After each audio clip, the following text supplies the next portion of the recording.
Jadi dari berbagai jenis ester itu dipolimerisasi, ya ada satu jenis ester dipolimerisasi, itu yang disebut polyester. Nah, disebut juga dakron.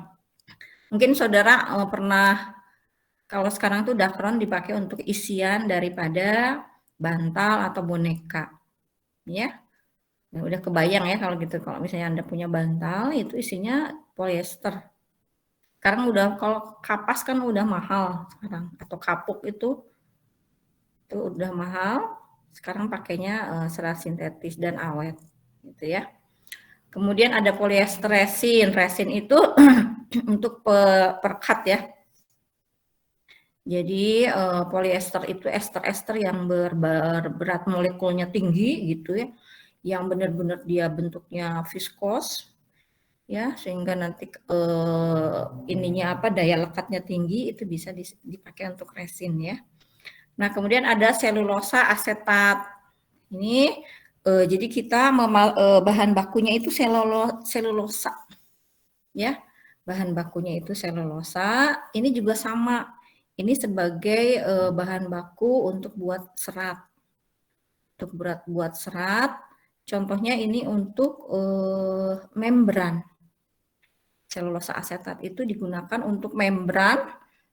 Misalnya Anda punya membran reverse osmosa. Nah, membran reverse osmosa itu dari selulosa asetat.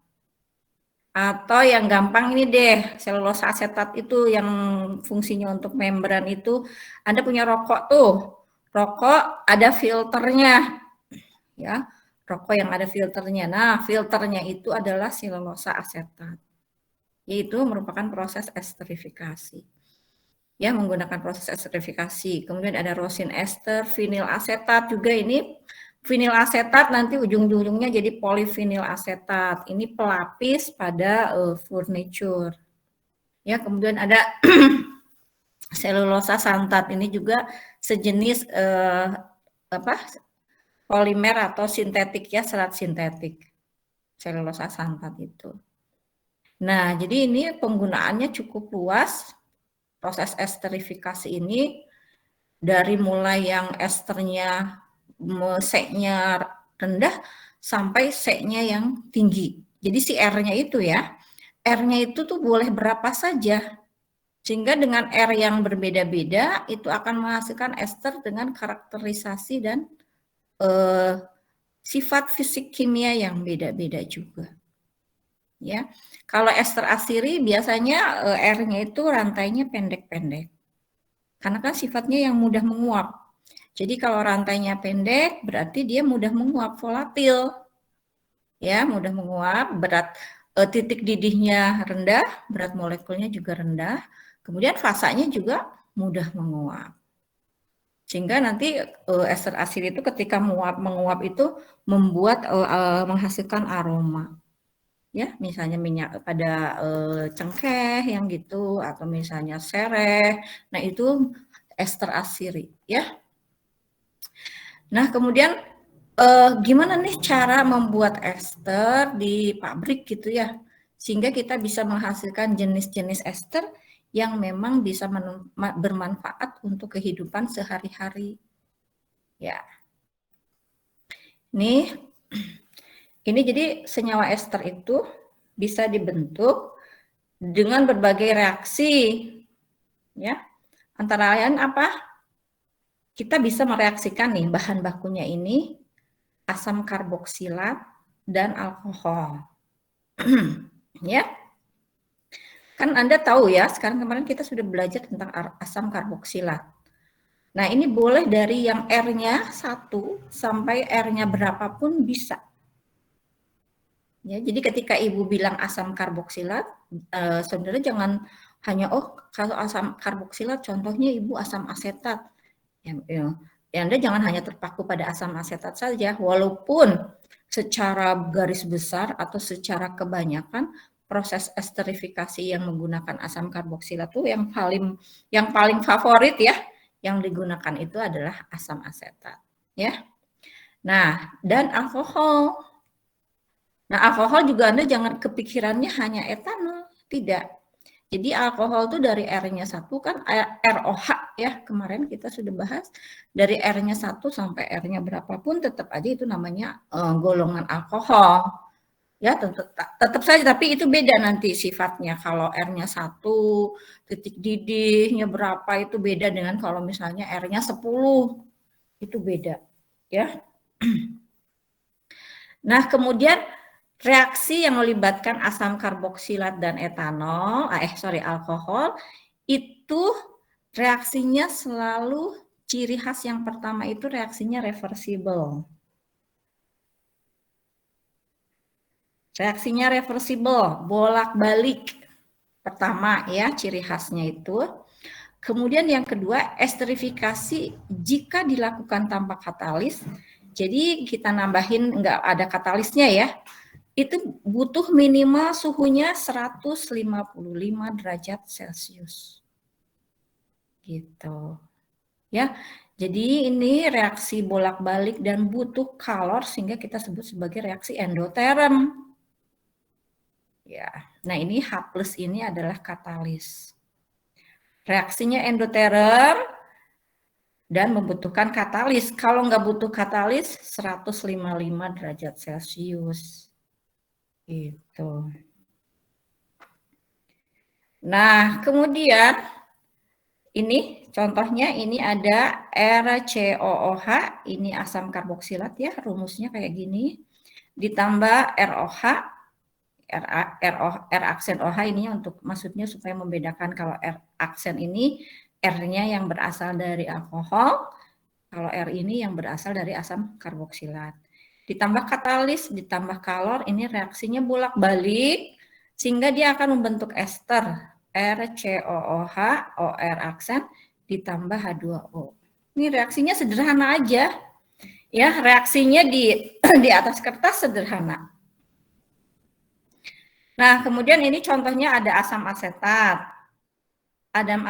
Asam asetat ditambah etanol, salah satu contoh daripada alkohol, etanol, sehingga nanti kita menghasilkan etil asetat ditambah air. Ya, ini produk sampingnya adalah air. Ya. Nah, kalau misalnya reaksinya bolak-balik kayak gini, jadi ketika terbentuk ester ditambah H2O, nanti ester sama H2O-nya akan bereaksi balik lagi jadi asam karboksilat dan alkohol. Akhirnya kita tidak akan mendapatkan produk karena reaksinya bolak-balik. Nah, berarti di sini tugas kita bagaimana nih caranya supaya si reaksi bolak-balik ini bisa menghasilkan produk ester yang kita inginkan. Berarti nanti yang dimodifikasi itu prosesnya. Prosesnya yang harus dimodifikasi. Ya. Gimana coba cara kita mendapatkan produk ester atau mendapatkan suatu produk dari reaksi yang bolak-balik? Caranya gimana? Ada yang bisa jawab?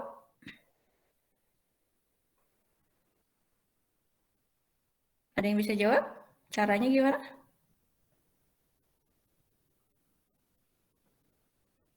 Halo? Kalau yang dari contoh, Bu, berarti kan reaksinya harus digeser ke kanan. Iya, cara menggesernya gimana? Berarti H2O-nya harus dihilangkan. Iya, nanti betul ya. Jadi nanti reaksinya kan harus bergeser ke kanan, si H2O-nya harus dihilangkan. Terus gimana cara menghilangkannya? Bagaimana? Didestilasi, Bu. Didestilasi dengan menggunakan? Ayo. Ya, nah ini jadi ketika kita secara teori tahu ya seperti ini, berarti kita nanti di reaktornya itu harus betul-betul dimanfaatkan cara menghilang atau cara menggeser reaksi ke kanan ini. Nanti kita bahas ini ya. Kita bahas sekarang ke dasarnya dulu. Oke, sekarang reaksi yang kedua, kita bisa mereaksikan antara halida asam dan alkohol. Ini halida asam ya. Ini namanya halida asam. Ini kenapa disebut halida? Karena ada unsur-unsur golongan halida, misalnya klorida ini, ya. Nah, ini ditambah ROH menjadi RCOOR, ininya si esternya tambah produk sampingnya HCl. Nah, kalau ini reaksinya searah, ya. Ini contohnya ada asetil klorida. Nih, asetil klorida ditambah ini ada metanol, ya. Ini jadi metil asetat ditambah HCl. Nah, ini contoh yang kedua ketika kita mau membentuk ester, ya, dengan mereaksikan halida asam dan alkohol. Ya. Jadi asam asetat, alkohol itu merupakan bahan baku untuk pembuatan ester. Ya. Nah, ini juga sama. Nanti juga HCl yang terbentuk harus segera diusir dari campuran reaksi karena nanti dikhawatirkan si HCl ini akan bereaksi dengan alkoholnya ini. Ya, akan bereaksi dengan metanolnya sehingga nanti membentuk alkil klorida dan air. Ya. Nah, ini juga membutuhkan cara-cara ya agar si HCl-nya itu bisa dihilangkan dari campuran reaksinya. Oke. Oke, kalau ini kan balik lagi ke sini, ini fasanya cair ya. Contohnya ini asam asetat fasanya cair, etanol juga fasanya cair dan direaksikan. Ini juga sama fasanya cair. Nah, ini ada reaksi antara asetilen dan asam asetat pada pembuatan vinil ester atau vinil asetat. Ini kenapa disebut vinil asetat? Jadi kalau kalian dengar belakangnya asetat itu merupakan ester dengan bahan bakunya asam asetat gitu. Jadi namanya sebenarnya vinil ester, tapi karena bahan bakunya asam asetat disebut juga vinil asetat. Nah, ini fasanya gas, ya. Asetilen.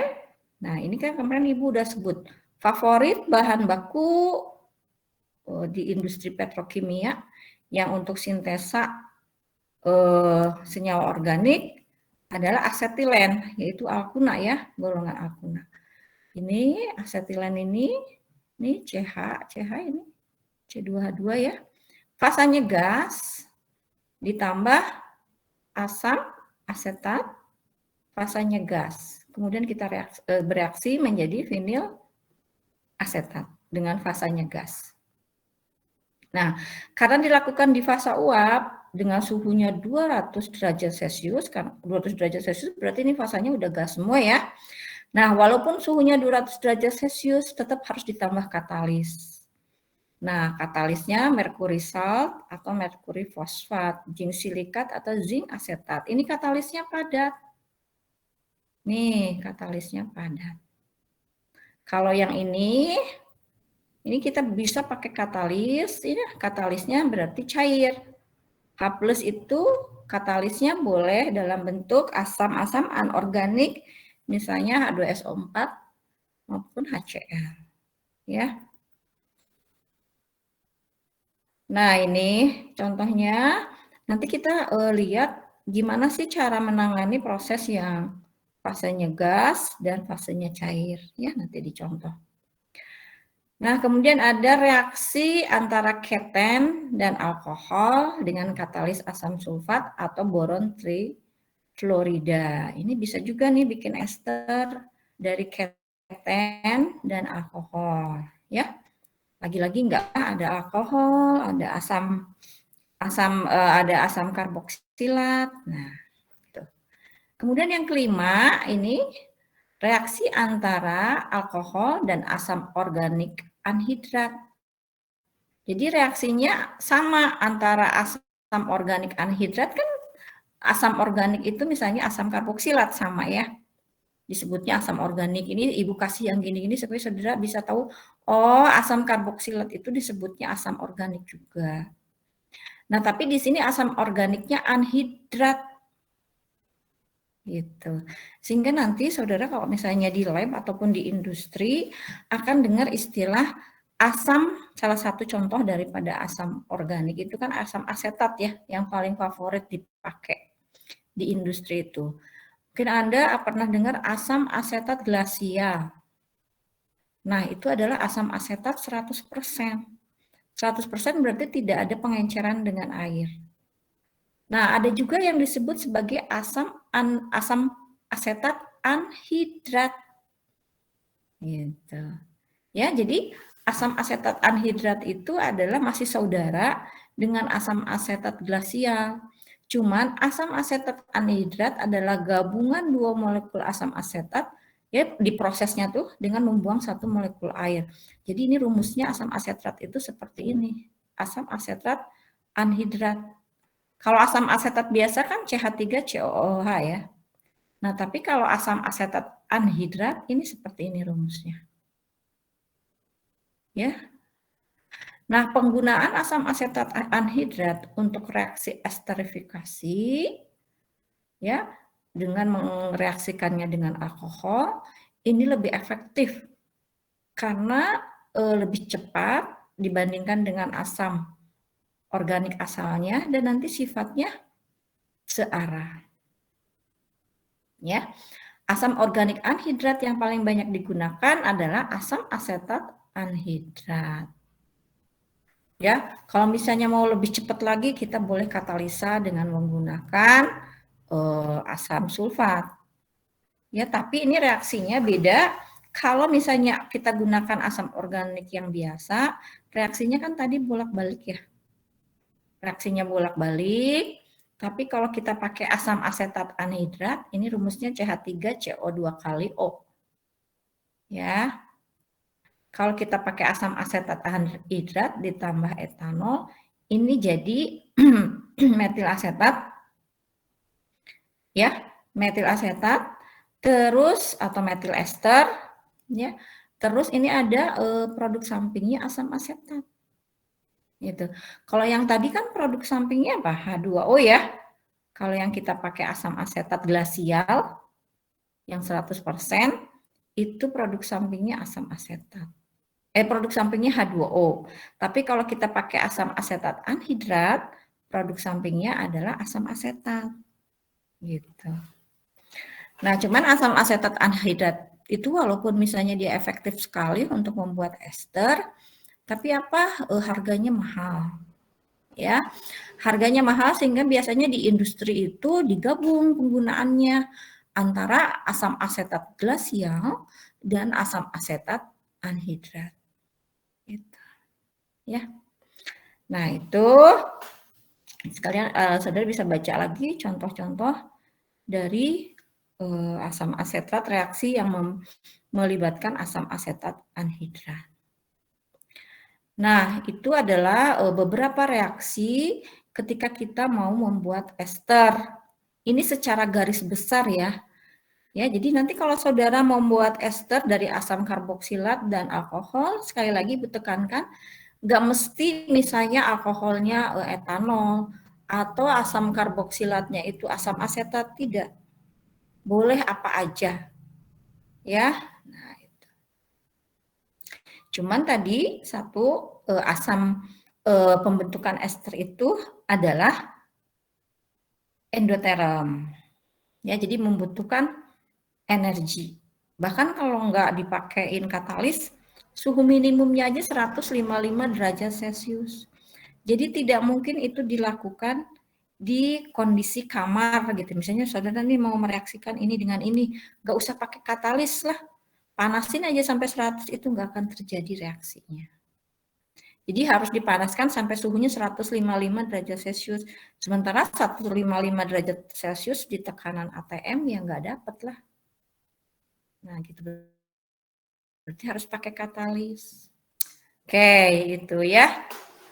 Oke. Ini walaupun ini isi sama, kelihatannya sama semuanya strukturnya, tapi saudara harus pahami bahwa strukturnya itu beda-beda ya, sehingga nanti sifatnya juga beda-beda, penanganannya juga beda-beda.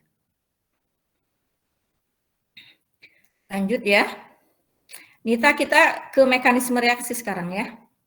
mekanisme reaksi atau urutan-urutan reaksi nih antara asam karboksilat dan alkohol saja ya yang gampang. Nah ini bisa dua ya, Ibu berikan dua gambar, boleh yang ini saudara supaya gampang ya, atau boleh yang ini, dua ini ya. Ini reaksi esterifikasinya. Nah penjelasannya boleh saudara baca dari sini. Intinya adalah, jadi ketika kita memberikan katalis nih, katalis itu H+ kan. Kalau misalnya HCl, H+-nya berarti 1. Kalau misalnya saudara pakai katalisnya H2SO4, berarti H+-nya ada 2. Jadi bisa lebih banyak nih H+-nya. Nah, si H+-nya ini akan memprotonisasi, ini di tulisannya nih. Nah, jadi gugus karbonil pada asam diprotonisasi. Jadi ini kan asam karboksilatnya ya, RCOOH. Nah, si H+ dari katalis ini akan memprotonisasi di gugus karbonilnya.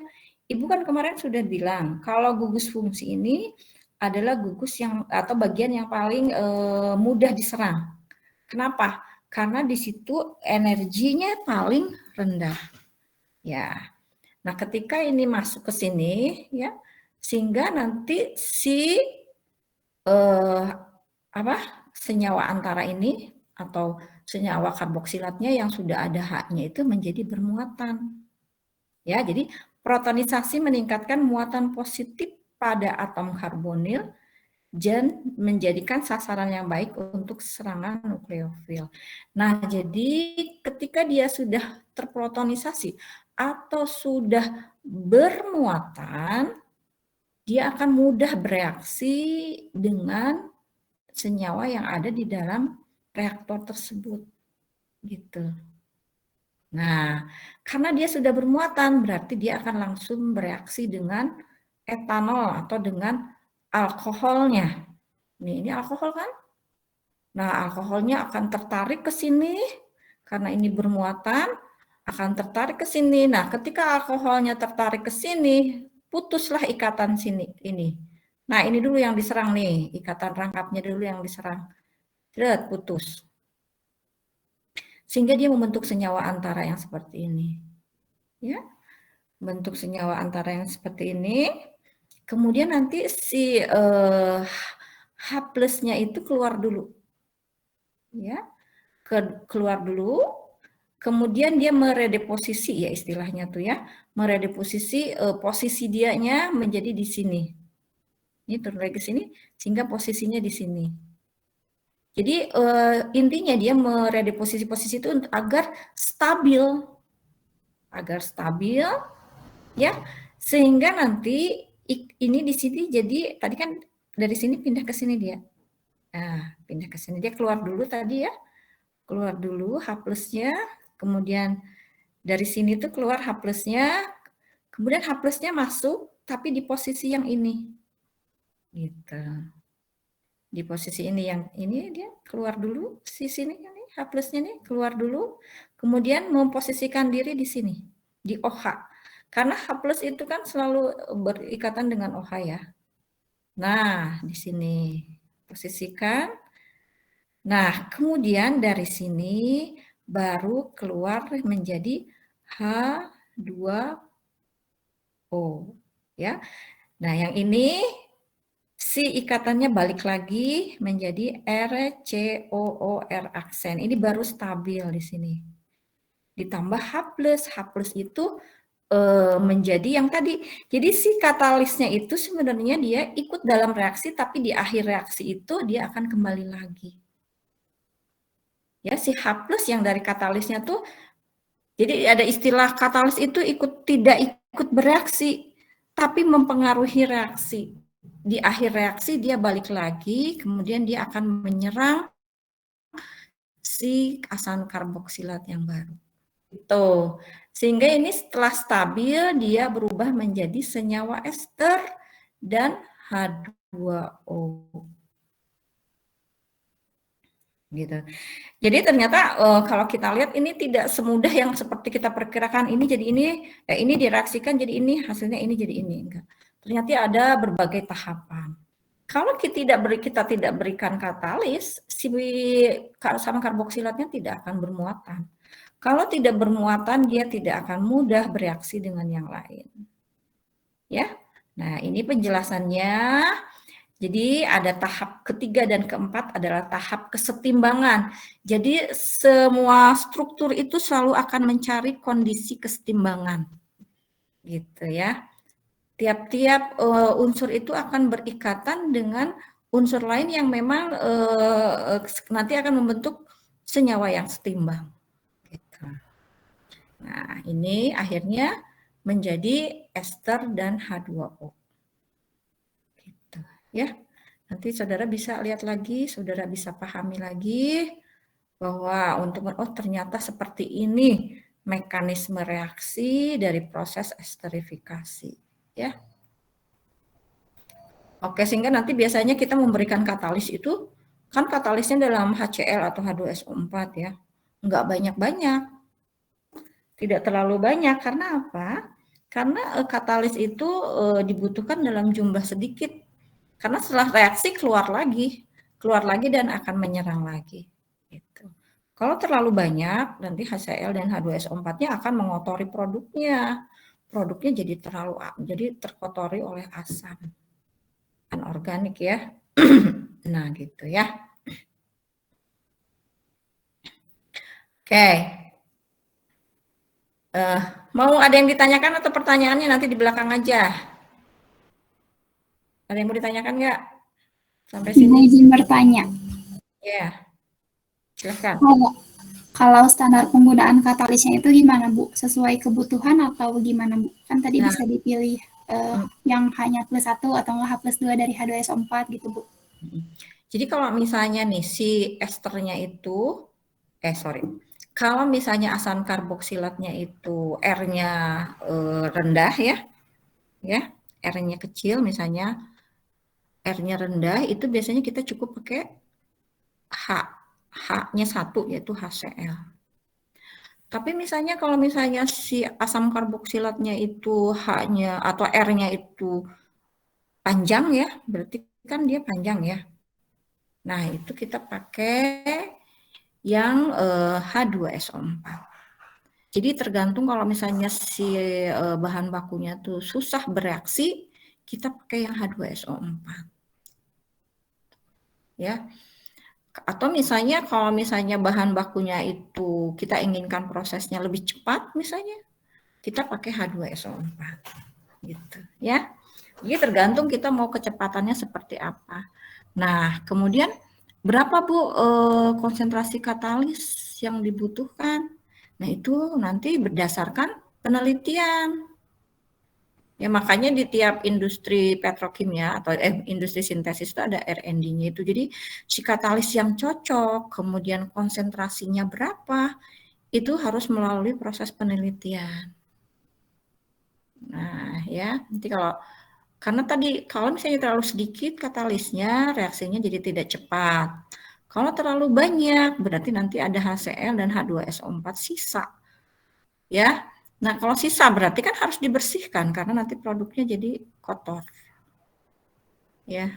Nah, itu juga pemisahannya juga tidak mudah gitu. Jadi harus benar-benar dipertimbangkan.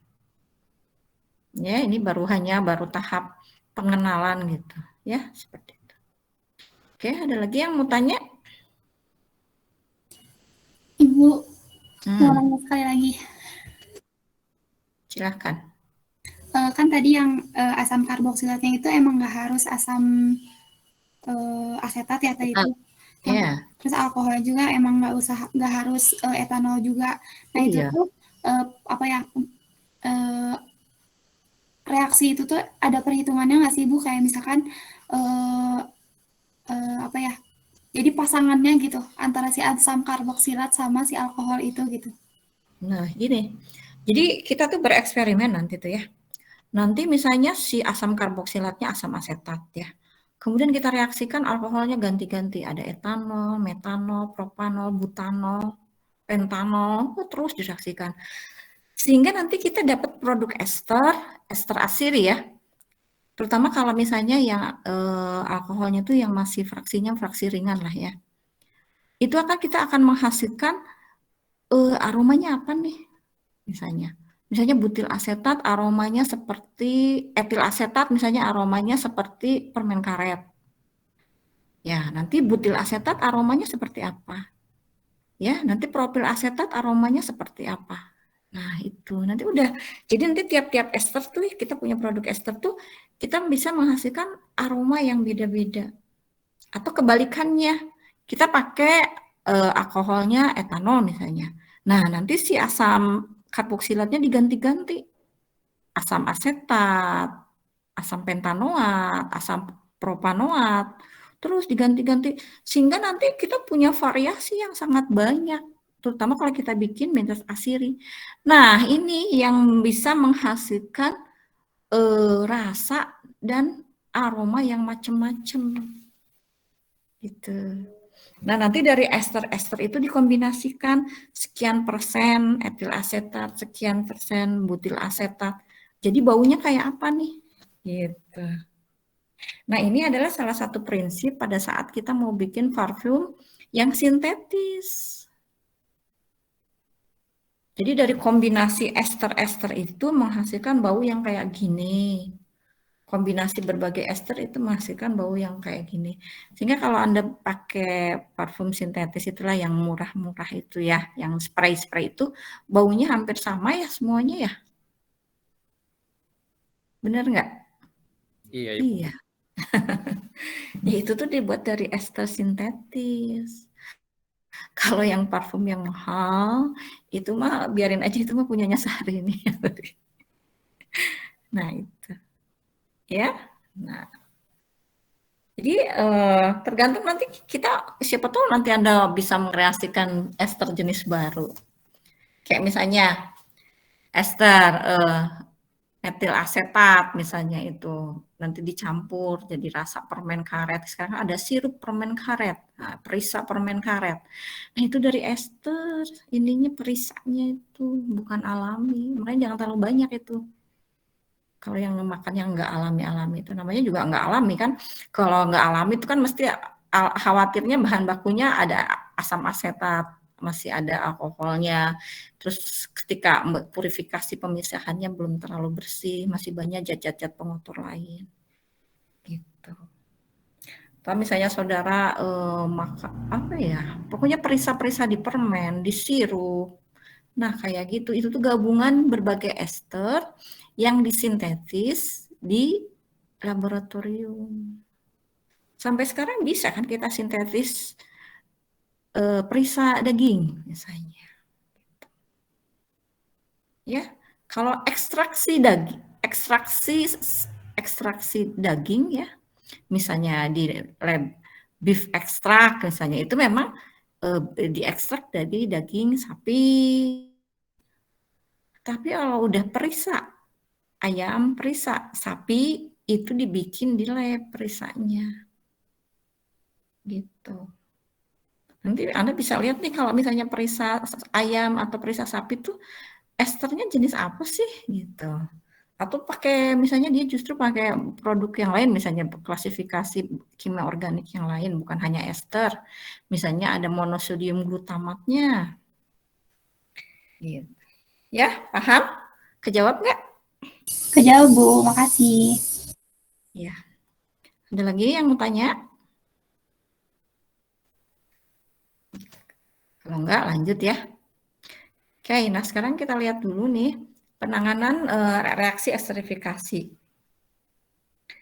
Tadi kan udah Ibu sebutkan ya, bahwa kalau misalnya kita contohnya pakai asam karboksilatnya yang biasa ya, yang glasial ya, asam asetat glasial, ditambah ini ada etanol, ini reaksinya kan bolak-balik, menghasilkan etil asetat ditambah H2O. Nah, reaksi di atas merupakan reaksi kesetimbangan.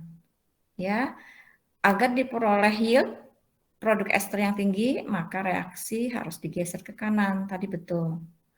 Nah, kita kan tadi sudah sepakat bahwa jenis esternya tuh boleh macam-macam dari atau asam karboksilatnya tuh bisa macam-macam dari R-nya 1 bisa sampai yang R-nya berapa, ya.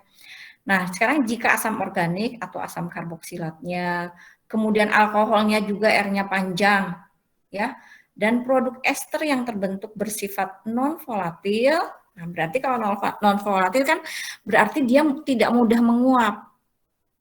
Ya, berarti kalau tidak mudah menguap itu R-nya panjang. Kalau R-nya panjang berarti titik didihnya juga tinggi. Gitu. Ya. Nah, biasanya reaksi itu di atas titik didihnya itu. Ya, jadi berarti kita bisa melakukan reaksi di atas 200 derajat Celcius. Nah, kalau udah reaksinya di 200 derajat Celcius, nggak usah pakai katalis. Ya. Nah, kalau nggak pakai katalis, nanti di 200 derajat Celcius berarti nanti air atau H2O yang ada di dalam campuran reaksi ini otomatis akan menguap. Gitu. Ya.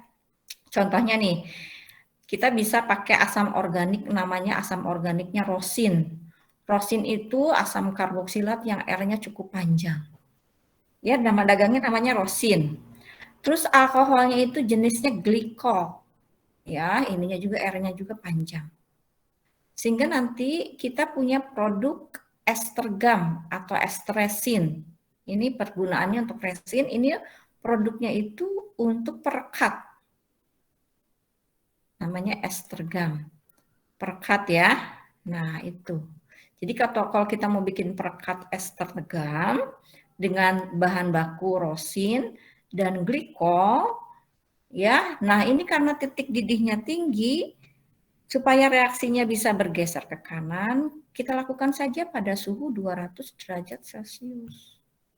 Kalau udah 200 derajat Celcius mah nggak usah pakai katalis, kan tadi minimumnya 155. Ya. Nah, sehingga di temperatur itu tuh H2O kan titik didihnya cuma 100 derajat ya.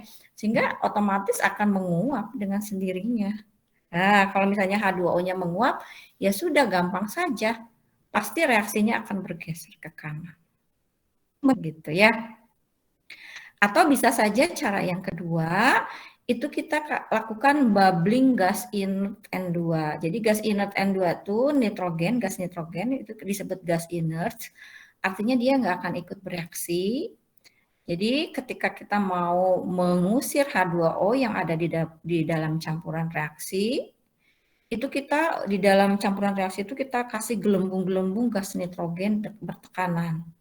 Nah, nanti kalau ada gas nitrogen, itu otomatis H2O yang ada di dalam campuran reaksi itu akan terusir keluar dari campuran reaksi. Gitu. Ya. Atau misalnya kita reaksikan dalam kondisi vakum. Jadi kita bikin si kondisi operasinya itu tekanannya di bawah 1 atm, itu yang disebut kondisi vakum. Sehingga nanti dalam kondisi di bawah 1 atm, si air itu akan menguap di temperatur yang lebih rendah. Misalnya air itu akan menguap di 100 derajat Celcius kalau kondisinya 1 atm.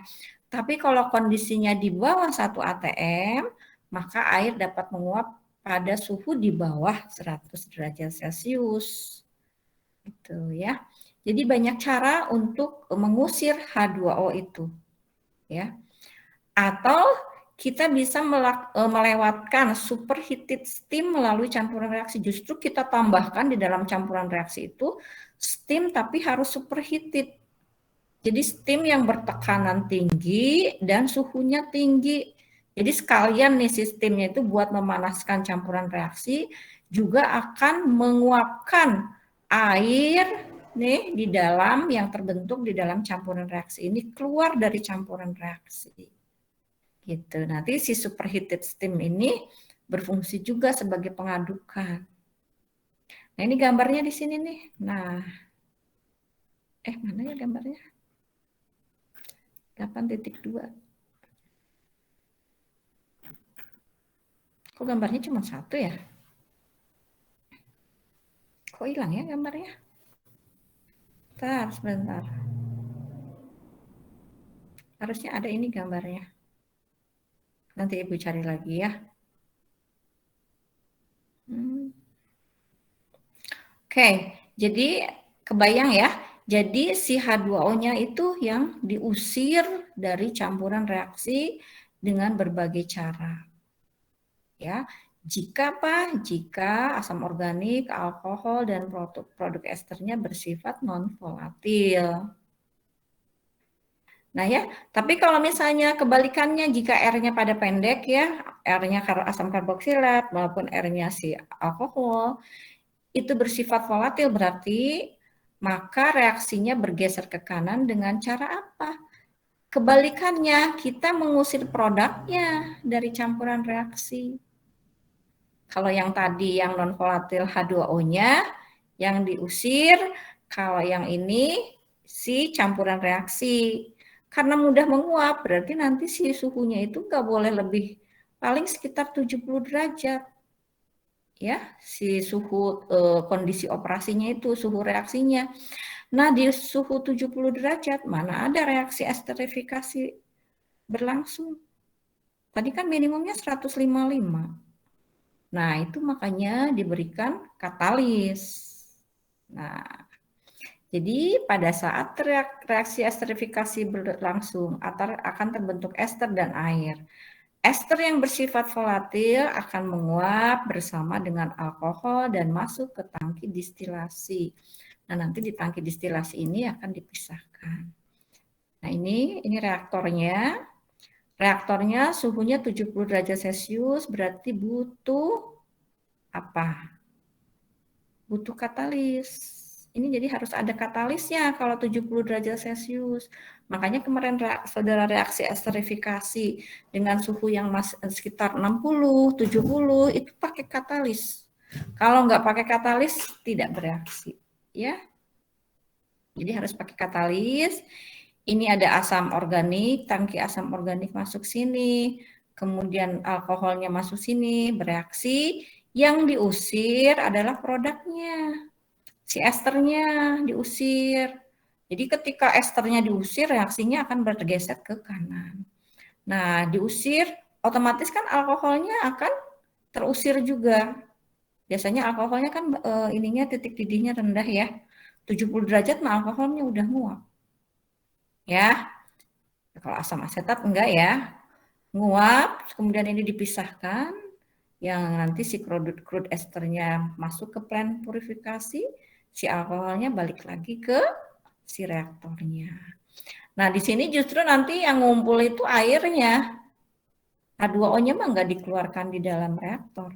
Di sini ngumpul airnya. Yang dikeluarkan adalah si produknya, jadi si esternya yang dikeluarin. Nanti kalau udah selesai, di sini airnya udah penuh ya, baru dikeluarkan airnya lewat yang disebut sebagai dump valve. Dikeluarkan. Nah, gitu. Ya. Nah, ini yang dilakukan di proses esterifikasi. Ya, nanti misalnya saudara bisa lihat di industri-industri yang memanfaatkan proses esterifikasi, misalnya di industri-industri pembuatan polyester, ya misalnya di Indorama, itu kan bikin serat sintetis ya. Serat sintetisnya itu kan dari ester. Nah, mereka di situ bikin ester dulu. Ya. Nah, di situ bisa lihat saudara bikin esternya itu seperti apa. Prinsip-prinsip yang ini, yang dasar-dasar kayak gitu diterapkan di industri tersebut. Tentu saja lebih rumit ya. Kalau ini kan lebih sederhana, kalau di sana lebih rumit karena memang udah dalam bentuk plan. Ya, ini hanya dasar pengetahuan. Oh, berarti kalau misalnya non volatil supaya bergeser ke kanan, H2O-nya yang diusir. Tapi kalau yang volatil supaya bergeser ke kanan, si produknya yang diusir gitu. Nah, gitu. Oke, sekarang kita ke aplikasinya ya, aplikasi esterifikasi. Nah, salah satunya kita mau bikin selulosa asetat nih. Jadi ini udah industrialisasi selulosa asetat ya. Nah, kemudian selulosa asetat itu komersialnya untuk industri rayon, membran ya, untuk filter, dialisis darah, dan reverse osmosis tadi sudah saya sebutkan ini. Jadi kalau saudara mau cuci darah, terutama untuk yang gagal ginjal ya, harus cuci darah itu kan pakai dialisis darah. Jadi si darahnya itu kan harus disaring ya, karena ginjalnya sudah tidak mampu menyaring darahnya. Jadi kayak protein-protein, gula-gula ya, gula-gula sederhana yang ada di dalam darah itu kan fungsinya ginjal untuk menyaring itu. Nah, karena ginjalnya sudah tidak berfungsi, digantikan oleh alat yang ada membrannya. Membrannya ini terbuat dari selulosa asetat. Tuh. Nah, gitu ya. Nah, ini selulosa asetat itu ininya banyak prosesnya ya, atau maksudnya penggunaannya cukup luas. Terus kalau misalnya saudara punya baju kayak brukat-brukat gitu yang cantik-cantik, itu juga terbuat dari selulosa asetat. Ya, brukat-brukat itu. Nah, bahan baku untuk bikin selulosa asetat adalah pulp kayu, bubur kayu, atau kapas. Pokoknya dia harus memiliki kadar selulosanya 96 sampai 99 derajat Celcius. 99%. Nah, agentnya pakai apa? Nah, agent yang digunakan untuk proses esterifikasi selulosa campuran asam asetat glasial dan asam asetat anhidrat. Ya, kata Ibu tadi dicampur supaya kalau kita pakai asam asetat anhidrat aja mahal harganya. Nah, katalisnya pakai apa? Pakai H2SO4. Nah, selulosa itu kan merupakan polimer ya. Polimer yang rantainya panjang. Rantainya panjang dan lurus-lurus. Lurus-lurus ikatannya satu. Ya, atau misalnya maksudnya ikatannya tuh banyaknya tuh kuat gitu ya. Walaupun misalnya ada bentuknya itu selulosa itu seperti yang paling rendahnya itu kayak glukosa, jadi monosakarida. Selulosa itu polisakarida. Nah, itu untuk memutus ikatan antar monomernya itu susah gitu. Nah, kita nanti mau memasukkan si gugus asetil ini ke dalam selulosa. Misalnya saudara kalau mau lihat selulosa itu misalnya tisu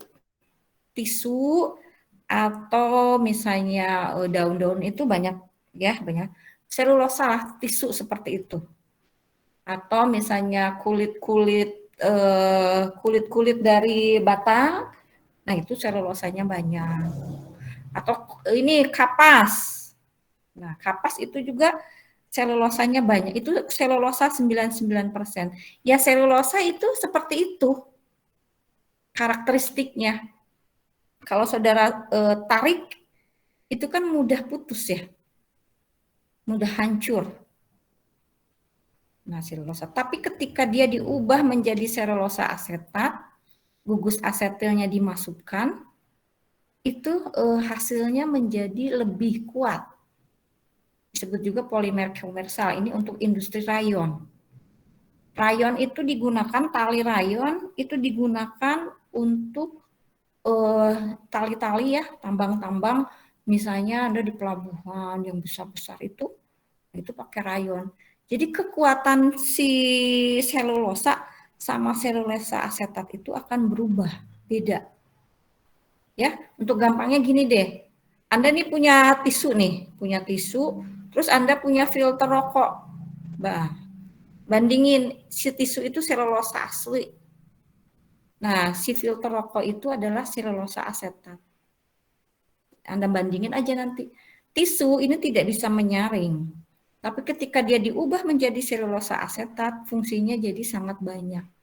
Bisa menyaring kotoran-kotoran, misalnya kalau di rokok kan bisa menyaring sebagian dari nikotin dan zat-zat berbahayanya ya. Nah, seperti itu. Jadi penggunaannya sangat luas, sehingga industri pembuatan selulosa asetat ini juga cukup banyak ya. Nah, ini reaksinya nih. Nah, ini selulosa itu monomernya C6H10O5. Ya, ini monomernya nih. Strukturnya seperti glukosa. Nanti Anda lihat ya. di literatur seperti apa strukturnya si selulosa ini, karena dia polimer ya, dia polisakarida, jadi di sini ada N-nya, jadi ini panjang. C6H10O5-nya berikatan dengan C610HO5 terus berikatan, jadi panjang rantainya. M-nya itu bisa sampai berapa? Bisa sampai 2000. 2000 nih M-nya. Jadi panjang rantainya, makanya disebutnya sebagai serat. Karena kan panjang. Ya. N-nya bisa sampai 2000. Kemudian direaksikan ini dengan asam asetat anhidrat. Ya, ini juga banyak nih 3N. Nah, sehingga nanti nih gugus asetilnya ini si CH3CO-nya akan nangkring di sini. Akan nangkring atau terikat pada masing-masing monomernya. Gitu, disebut selulosa triasetat. Jadi si ininya tuh 3 kalinya ini akan nangkring atau berikatan dengan si selulosanya tersebut. Ya. Nah, ini sehingga untuk asam asetat anhidrat dihasilkan CH3COOH, asam asetat. Tapi kalau misalnya kita pakai asam asetat glasial, reaksinya bolak-balik ya. Ini juga dihasilkan selulosa triasetat, jadi selulosa di gugus monomernya ada CH3CO-nya. Ya, dan air. Nah, ini di pabriknya itu gini flow sheet-nya lah, kurang lebih. Ya, nanti saudara bisa baca ininya. Jadi si ininya nih, reaktornya itu disebutnya asetilator. Kenapa? Yaitu karena kan kita udah familiar sama asam asetat ya. Di sini kan kita pakai asam asetat yang banyak. Sehingga ini disebutnya asetilator. Ya, asetilator nanti bentuk reaktornya juga nggak sembarangan. Mungkin saudara nanti ngebayanginnya, oh asetilatornya itu kayak di lab diaduk-aduk, ya enggak. Ini tipe asetilatornya adalah rotating vessel, ball mill type, dan agitated vessel. Bisa pakai agitated vessel, jadi ada yang pakai pengaduk, bisa. Atau ada yang rotating vessel. Rotating vessel itu jadi yang diputernya itu si reaktornya. Atau ball mill type. Kalau Anda pernah lihat molen yang buat ngaduk semen, nah seperti itu ball mill type. Nah di dalamnya nggak dikasih pengaduk, tapi dikasih bola-bola besi. Kemudian yang diputer itu adalah reaktornya. Ya nanti si bola-bola besi itu akan mengaduk semua yang dimasukkan ke dalam reaktor tersebut.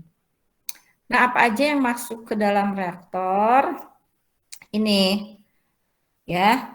Jadi ada, ini ada apa sih? Cotton linters itu berarti kapas ya, atau kapuk. Ini masuk dulu ke pengeringan. Ini tunnel dryer itu pengeringan. Dikeringkan dulu, jangan sampai mengandung air, nggak boleh.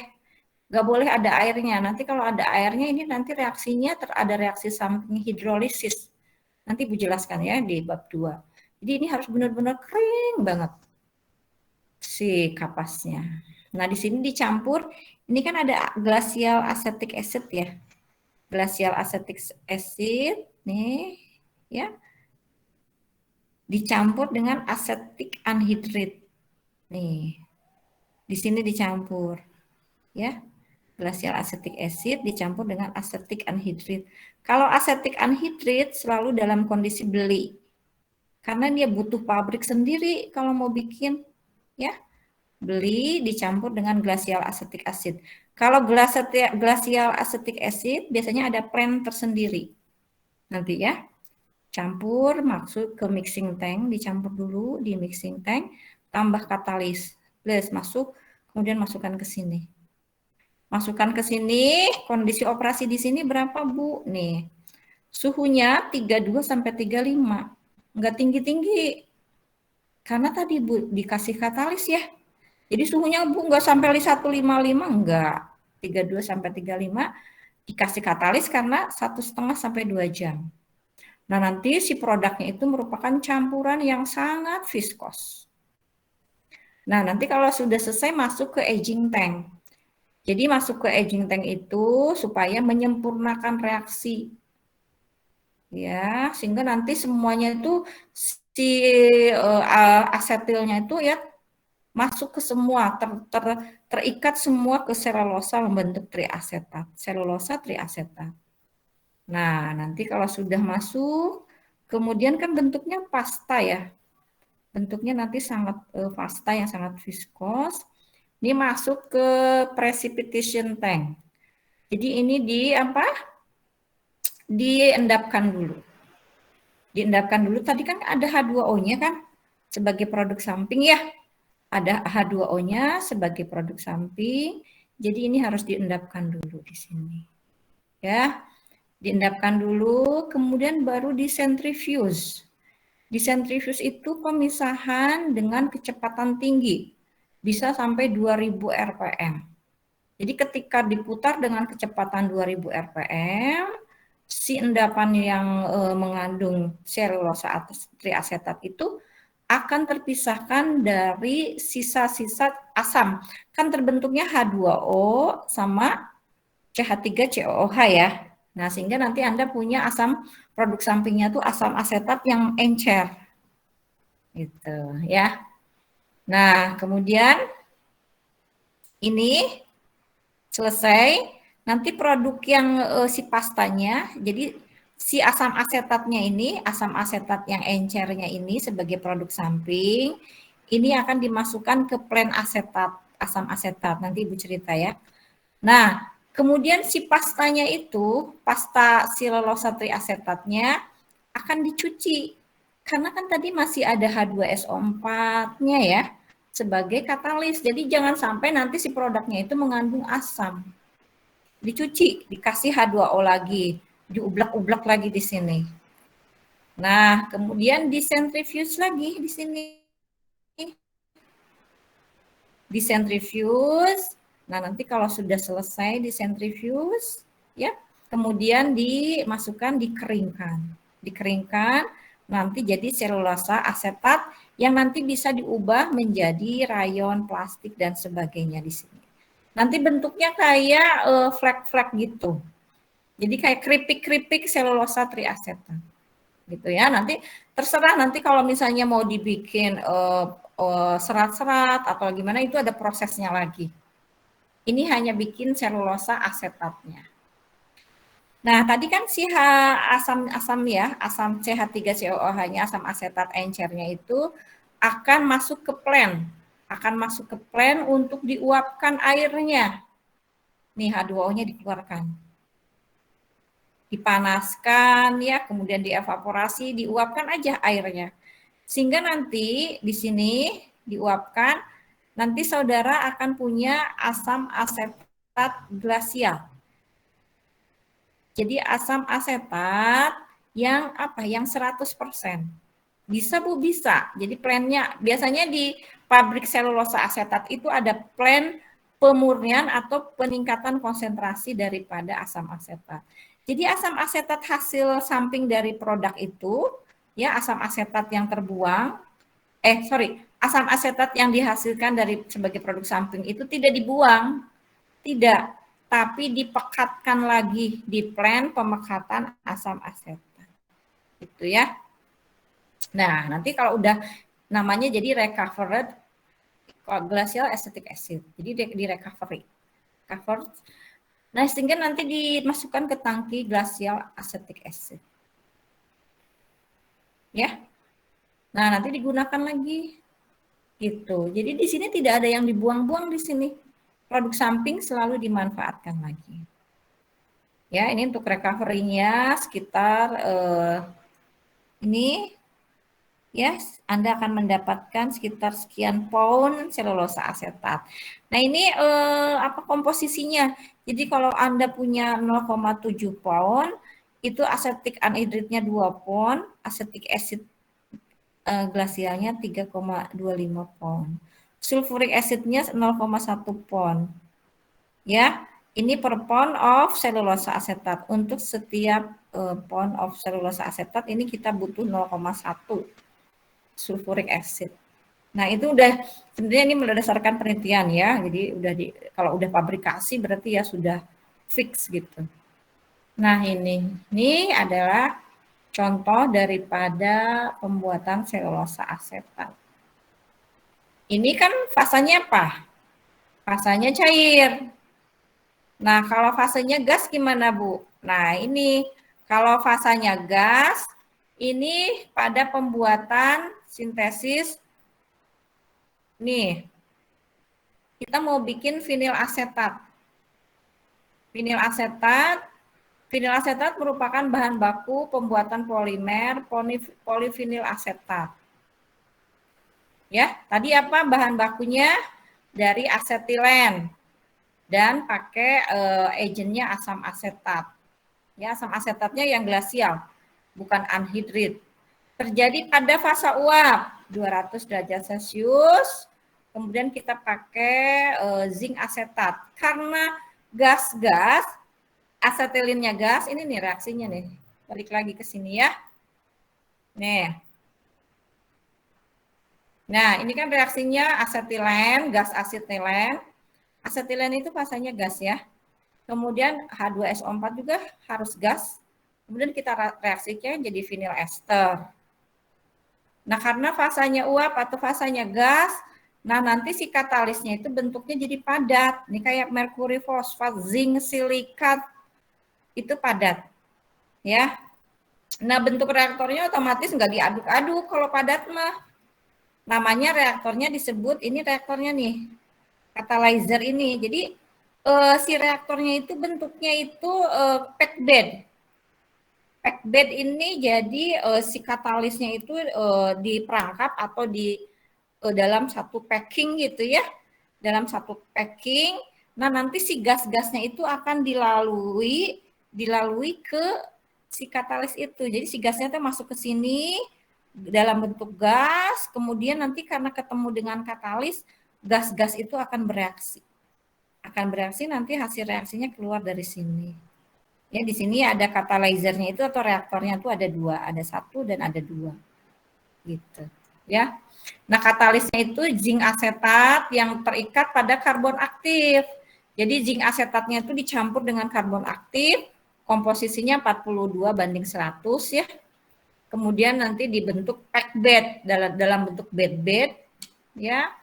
Ini ukurannya 3,5 mili si granularnya itu. Nanti si katalisnya itu lifetime-nya itu sekitar 2 bulan. Nanti kalau udah jenuh katalisnya itu harus diganti. Nah, ini dilihat flow sheet-nya seperti ini. Ya. Nanti saudara bisa lihat sendiri nih. Di sini ada acetic acid. Kalau acetic acid itu kan fasanya cair ya. Nah, ini ada alat yang disebut vaporizer. Jadi si alatnya ini harus untuk memanaskan, untuk menguapkan si acetic acid-nya. Nah, kalau di sini asetilen masuk ke sini, ini udah fasanya sudah gas. Gas asetilen, ya. Ya udah C-nya cuma 2 kok. CH2 ya pasti gasnya bentuknya gas, ya. C2H2. Masuk ke sini, kalau ini acetic acid-nya diubah dulu jadi gas. Nah di sini lihat nih. Ini kan temperaturnya masih temperatur kamar ya. Atau ini sudah masuk acetic acid-nya temperatur kamar, di vaporizer mungkin sekitar ke titik uapnya asam asetat. Mungkin sekitar nanti Anda lihat titik didihnya asam asetat itu berapa, titik uapnya ya atau titik didihnya. Mungkin sekitar 100 lebih lah ya, 112-an.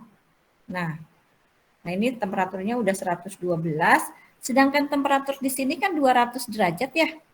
Nah di sini 200 derajat. Oh ini sebenarnya. Nah ini di sini 200 derajat. Jadi nggak langsung dimasukkan dari sini terus masuk ke sini. Ini 111 atau 112 ya, masuk ke sini enggak. Tapi dipanaskan dulu di 2 pemanas atau 3, 1, 2, 3 pemanas. 1, 2, 3. Dipanaskan dulu 112, terus dipanaskan lagi di heat exchanger sampai ya 170 ya. Atau misalnya ini naik dulu deh, keluar dari heater ini 170-an. Naiknya pelan-pelan 112, 135 keluar dari sini ya. Masuk lagi ke preheater kedua, mungkin 150. Dari 150 jadi 170. Nah, udah mendekati kan temperatur 200 derajat baru dimasukkan ke sini. Gitu. Jadi nggak bisa kita masuk ke reaktor 200 derajat, di sini 115 nggak bisa. Jadi harus mendekati temperatur operasinya si reaktor ini supaya reaksinya bisa berlangsung. Ya. Nah, nanti kalau udah 170 masuk ke sini, masuk ke sini dua gas itu, dua campuran gas asam asetat dan asetilen, kemudian bereaksi di sini sehingga membentuk vinil asetat. Nah, hasil vinil asetatnya juga masih dalam bentuk gas. Gasnya misalnya 200 derajat Celcius, jadi namanya crude vinil asetat vapor. Vapor itu berarti gas, uap, ya. Nah, masih crude karena isinya ada vinil asetatnya sebagai produk. Kemudian mungkin juga masih ada asam asetatnya yang tidak bereaksi, masih gas juga. Ada asetilennya yang tidak ikut bereaksi, masih gas. Jadi semuanya dalam bentuk gas, ya. 200, 200, 200, 200 derajat Celcius. Ini mau kita cairkan si gasnya. Mau kita cairkan gasnya 200 derajat Celcius, mau dicairkan kan berarti butuh 0 derajat ya. Maksudnya butuh pendinginnya yang 0 derajat supaya bisa cair si gasnya. Nah, tapi nggak langsung masuk pendingin. Ini diketemukan dengan tadi nih di sini dengan gas yang mau dipanaskan, yang masuk kan 112-an, sorry. 112-an. Ketemu sama yang 200, pakai heat exchanger, ketemunya nggak langsung. Ada buluh-buluh yang memisahkannya. Yang terjadi, jadi nggak terjadi perpindahan massa, yang terjadi adalah perpindahan energinya. Ya. Nanti Anda lihat bentuk heat exchanger-nya itu cell and tube. Ya, jadi di satu saluran masuk gas-gas acetic acid dan asetilen yang mau dipanaskan, di saluran yang satu lagi masuk crude vinyl asetat yang mau didinginkan. Nah, itu adalah ciri dari suatu industri memanfaatkan energi. Gitu, ya. Nah, udah masuk ke sini. Ya. Nah, nanti si gas yang tadi yang sudah dipanaskan mungkin nanti jadi 100 naik jadi 130, nanti di sini dipanaskan lagi dengan preheater. Jadi nanti energi untuk ini sama ini sudah dikurangi oleh ini.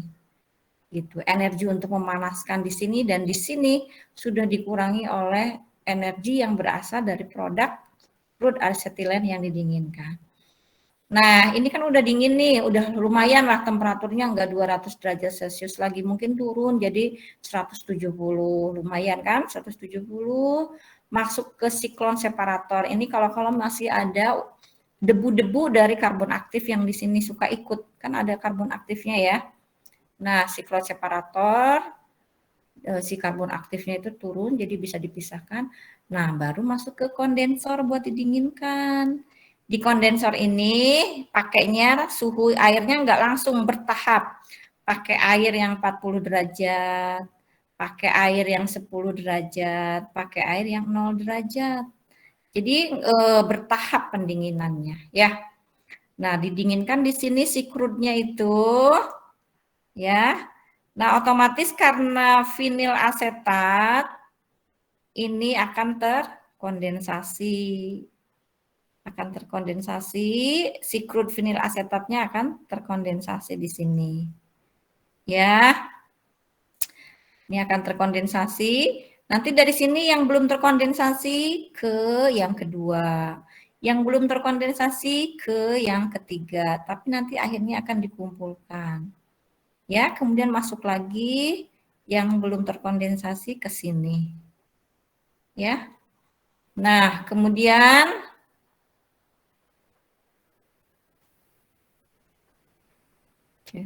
masuk ke sini, ini masuk ke dalam still ya, ke pemisahan, di mana nanti dipisahkan antara vinil asetat sebagai produknya, kemudian asam yang tidak bereaksi. Kemudian nanti mungkin ada pengotornya dalam bentuk keton dan sebagainya, asetaldehid dan sebagainya di sini. Ya. Nah, kemudian nanti ini kan ada di sini keluar ini yang asam ini apa sih asetilen, gas asetilennya ini keluar ke atas ya, karena dia tidak terkondensasi. Ya, nah tidak terkondensasi ini akan keluar, dimasukkan lagi ke sini. Ya, dimasukkan ke sini, kemudian dia akan dibalikin lagi ke sini, ditambah make up daripada asetilen yang masih bersih. Jadi asetilen yang tidak terreaksi, tidak bereaksi, itu dikembalikan lagi ke sini, ke dalam reaktor, ditambah dengan asetilen yang make up-nya. Ya, dan seterusnya. Ini adalah prosesnya continue. Nah, nanti Anda di sini punya produk-produk dalam bentuk cair karena sudah tercairkan atau terkondensasi di kondenser yang 3 ini. Gitu. Gitu ya. Nah, itu penjelasan tentang esterifikasi. Sampai sini ada pertanyaan? Ya, ada pertanyaan? Silakan kalau ada yang mau tanya. Silakan.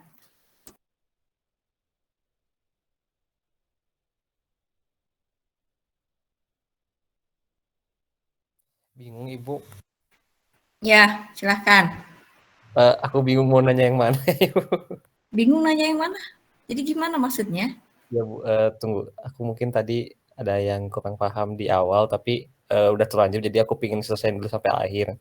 Nah, udah di akhirnya aku lupa Bu. Jadi tadi yang di awal mau nanya apa gitu. Ya nggak apa-apa, nanti baca lagi supaya nggak bingung. Udah kebayang belum tentang esterifikasi? Ya Ibu kebayang Bu. Iya, yang penting mah kebayang. Nanti kayak pendalaman dan sebagainya, sok Anda baca-baca sendiri. Kan waktu kita kan terbatas ya, cuman segini waktunya. Kalau bisa ingin lebih dalam lagi ya Anda harus pahami sendiri, baca sendiri gitu. Jadi kalau ada yang nggak ngerti boleh tanya. Mungkin Anda pernah dengar, Bu, kalau transesterifikasi itu apa? Bedanya esterifikasi itu apa gitu. Kalau transesterifikasi itu bahan bakunya bukan asam karboksilat, tapi bahan bakunya itu ester. Contohnya minyak kelapa sawit itu ester. Minyak kelapa sawit itu ester. Ibu kan udah bilang ya tadi lemak dan minyak itu ester. Nah, itu ditambahkan alkohol, apakah itu biasanya metanol dan etanol yang berat molekulnya rendah. Nah, dia nanti jadi bentuk ester yang lain. Gitu. Dari satu ester diubah menjadi bentuk ester yang lain, itu disebut transesterifikasi. Gitu ya. Itu pada pembuatan biodiesel. Nah, sekarang kalau misalnya asetilasi itu adalah nama lain dari esterifikasi. Kenapa disebut asetilasi? Karena banyak menggunakan reaktornya itu asam asetat. Makanya disebut sebagai asetilasi.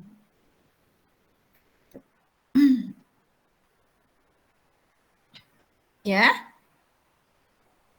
Iya, baik. Paham? Ya. Ada lagi yang mau tanya? Bu, Ya. Kalau trigliserida itu termasuknya ke ester ya, Bu? Ester ya. Ester tapi bentuknya trigliserida. Tapi kalau saudara lihat strukturnya itu RCOOR, cuman dia 3 gabung gitu. Itu adalah ciri khas dari minyak dan lemak. Ketika kita ubah menjadi melalui proses transesterifikasi, nanti si ester-ester yang 3 itu pecah jadi satu-satu. Jadi ester yang rantainya 1. Kalau trigliserida rantainya masih 3. Gitu, ya. Jadi kalau misalnya kita biodieselnya itu C12, Berarti kita cari kebetulan CPO itu atau dari minyak sawit itu C-nya 12 sampai C-nya 15. Asam. Jadi asam organik pembentuknya itu ada asam oleat, ada asam palmitat. Itu C12 sampai C15. Jadi itu cocok kalau dipakai untuk biodiesel. Terus Bu, kalau bisa untuk bensin ya bisa, tapi kita harus cracking, harus memecahkan ikatannya sehingga dia menjadi C5 gitu. Karena kalau di esternya CPO, crude palm oil itu C-nya 12 sampai C-nya 15 sampai 18 gitu. Ya, gitu.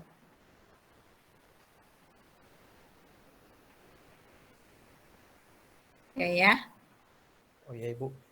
Ya. Kalau Ibu yang Riko tahu tuh pembuatan sabun juga kita pakai lemak hewani sama tumbuhan dan alkali tanah itu beda lagi Bu ya? Iya beda. Itu nanti prosesnya bukan esterifikasi, itu namanya nanti prosesnya hidrolisis. Beda. Oh iya. Beda.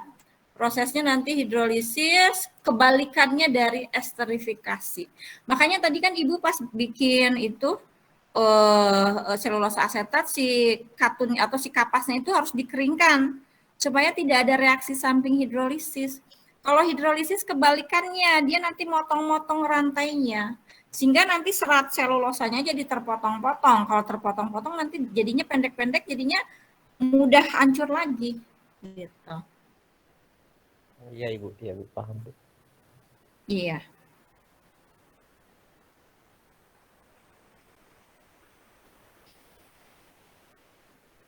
Ada lagi pertanyaan? Cukup ya? Ini udah 14.30 ya. Ibu siap-siap buat kelas selanjutnya. Ya. Nanti kalau misalnya ada yang mau ditanyakan, bolehlah lewat grup, boleh langsung japri atau grup WA dan sebagainya, bolehlah, terserah. Ya. Oke. Oke, Bu. Baik Ibu. Ya. Oke. Ibu tutup aja ya. Kuliah hari ini. Assalamualaikum warahmatullahi wabarakatuh.